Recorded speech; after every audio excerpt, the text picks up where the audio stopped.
ही जी घटना झाली अशी ही कुठल्याही राज्याला नाही, आपल्या देशाच्या संस्कृतीला न शोभणारी आणि धक्कादायक आणि अस्वस्थ, म्हणजे काहीतरी कुठेतरी चुकतंय. आणि जर त्याच्यात ह्या दोघांना न्याय मिळाला नाही तर पुढचा महाराष्ट्र कसा असेल, जे माझ्या मनात भीती वाटते.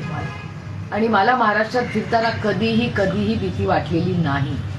पहिल्यांदा जेव्हा मी तुमच्याच चॅनलवर महिलांना बघता रडताना बघते, अस्वस्थ, आणि महिला म्हणतात की आम्हाला भीती वाटते.